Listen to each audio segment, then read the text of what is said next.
ایک عورت پڑھ تو نماز رہی ہو اور سوچیں اس طرف ہوں کہ آج میں نے فلاں کی شادی اور یا فلاں کی دعوت پر جانا ہے تو کون سا جوڑا پہنوں گی؟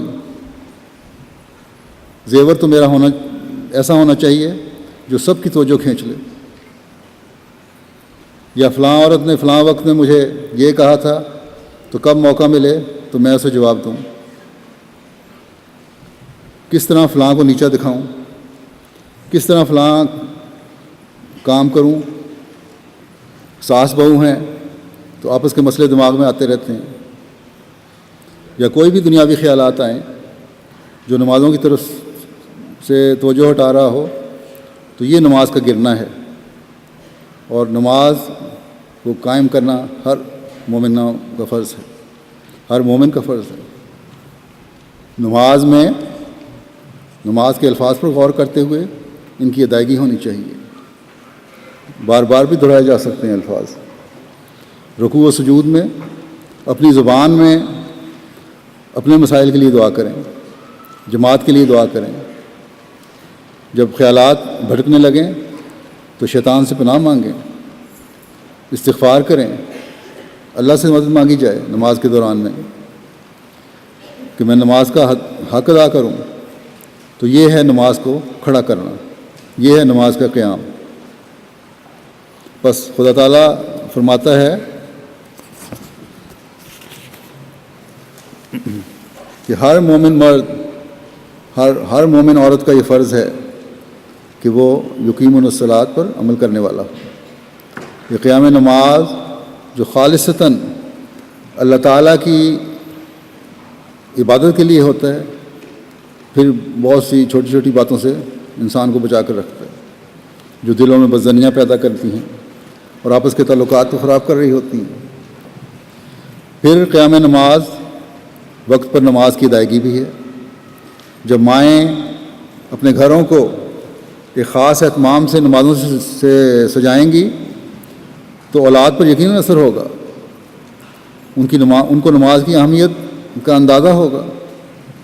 جہاں گھروں میں نمازوں کا اہتمام ہوتا ہے وہاں ہم دیکھتے ہیں کہ 1.5-2 سال کے بچے بھی اپنی معصومانہ انداز میں نماز پڑھتے ہیں، سجدے کرتے ہیں، اپنی توتلی زبان میں اللہ اکبر کہتے ہیں. لڑکی ہے تو چھوٹا سا دوپٹہ لے کر کھڑی ہو جاتی ہے جا نماز پر جا کر. لڑکا ہے تو ٹوپی سر پر رکھ کر جا نماز پر کھڑا ہو جاتا ہے. اس کو پتہ ہی نہیں کہ نماز کیا ہے، لیکن اپنے ماں باپ کے عمل دیکھ رہا ہوتا ہے. ایک عادت پڑ رہی ہوتی ہے اس کو غیر محسوس طریقے پر، جو پھر نسلوں میں بھی خدا تعالیٰ کے ساتھ تعلق جوڑتا چلا جاتا ہے. پھر یہ عمل جس گھر میں 5 وقت نماز کا اہتمام کر رہی ہوں، مرد تو بعض نمازیں مسجد میں جا کر پڑھتے ہیں، چھوٹے بچوں کی تربیت کے لیے تو عورتیں ہی ہیں. گھر میں 5 وقت نمازیں ادا کر رہی ہوں تو وہ گھر کبھی خدا تعالیٰ کی مدد سے محروم نہیں ہوتے اور بچوں کی تربیت بھی غیر محسوس طریقے پر ہو رہی ہوتی ہے. حضرت صلی اللہ علیہ وسلم نے عورت اور مرد دونوں پر یہ ذمہ داری ڈالی ہے کہ فجر کی نماز کے لیے بھی ایک دوسرے کو جگاؤ. نہ مرد صرف اپنی نماز ادا کر کے بری ذمہ ہو جاتا ہے اور نہ ہی عورت اپنی نماز ادا کر کے بری ذمہ ہو جاتی ہے، بلکہ دونوں کے فرائض میں ہے کہ ایک دوسرے کی نماز کے قیام کی بھی کوشش کریں اور بچوں کی نمازوں کی حفاظت کی طرف بھی توجہ دیں. ان کی نمازیں بھی قائم کرنے کی کوشش کریں تاکہ اللہ تعالیٰ کی رضا حاصل کرتے ہوئے حقیقی جنت کے وارث بنیں. پھر اللہ تعالیٰ فرماتا ہے کہ مومن مرد اور مومن عورتوں کی نشانی جو اللہ تعالیٰ کی رضا کی جنتوں کی تلاش میں ہے یہ ہے کہ زکوٰۃ ادا کرتی ہیں، اللہ تعالیٰ کی راہ میں خرچ کرتے ہیں. عورتوں پر ان کے زیور پر زکوٰۃ، اگر زیور زکوٰۃ کی شرح کے اندر آتا ہو تو اس پر زکوٰۃ ہے. بس اس بات کا خیال رکھنا بھی ہر اس عورت کا فرض ہے جو اپنے آپ کو حضرت مسیح موعود علیہ الصلوۃ والسلام کی بیعت میں آ کر اسلام کی تعلیم پر عمل کرنے کا اظہار کرتی ہے. یہ دعویٰ ہے اس کا کہ میرے اندر اس بیعت میں آ کر ایک انقلاب پیدا ہوا ہے. اللہ تعالیٰ کے فضل سے جماعت میں بہت سی ایسی نوجوان بھی اور بڑی عمر کی بھی عورتیں ہیں جن کو اپنے زیوروں سے کوئی رغبت نہیں ہے، اور وہ اللہ تعالیٰ کی رضا کے حصول کے لیے انہیں خرچ کرتی ہیں، بلکہ اپنا سب کچھ ہی دے دیتی ہیں بعض دفعہ۔ ابھی چند دن ہی پہلے یہاں اس دورے کے دوران ہی ایک نوجوان جوڑا مجھے ملا جن کی ابھی شادی ہوئی ہے، جو اپنا زیور اٹھائے ہوئے تھے، اور اس نے لڑکی نے یہ کہا کہ ہم اس کو کسی فنڈ میں دینا چاہتے ہیں۔ میں نے کہا بھی کہ اپنے لیے بھی کچھ رکھ لو، تو بعد میں یہ خیال نہ آئے کہ کچھ رکھ لیتے، لیکن وہ بچی رونے لگ گئی کہ میں نے بڑا سوچ کر یہ فیصلہ کیا ہے اور یہ سب کچھ میں دینا چاہتی ہوں، اللہ تعالیٰ مجھے اور دے دے گا۔ یہ زیور جو ہے یہ میں نے جماعت کو ہی دینا ہے، یہی میں عہد کر کے آئی ہوں۔ اور اس طرح کی بہت سے واقعات سامنے آتے ہیں۔ تو یہ ہیں اللہ تعالیٰ کی رضا کے حصول کی کوشش اور اپنے لیے جنتوں میں مکان بنانے کے لیے کرنے والی عورتیں، اس دنیا میں نیک اعمال، عبادات اور اللہ تعالیٰ کی راہ میں خرچ کر کے اپنے لیے مکان تعمیر کر رہے ہیں، اللہ تعالیٰ کی رضا حاصل کر رہے ہیں۔ اور پھر اللہ تعالیٰ فرماتا ہے کہ ہمیشہ کی جنتوں میں رہنے کی خواہش کرنے والوں کی یہ کوشش ہوتی ہے کہ اپنے اعمال پر وہ خوش ہو کر بیٹھ نہیں جاتے، نہ ان کو اپنی نیکیوں کا کوئی زوم ہوتا ہے۔ یہ نہیں کہ ہم نے کوئی نیکی کر لی، ہمارے عمل اچھے ہو گئے، اب بہت خوش ہو گئے، ہم جنت مل گئی ہمیں۔ نہ برائیوں سے بچنے پر کوئی فخر ہوتا ہے ان کو، نہ اپنی عبادات اور نمازوں پر نازاں ہوتے ہیں، نہ مالی قربانی میں اپنا سب کچھ پیش کر کے اس بات پر تسلی پکڑ لیتے ہیں کہ ہم نے بڑی قربانی دے دی، اب تو ہم اللہ تعالیٰ کی رضا حاصل کرنے والے بن گئے۔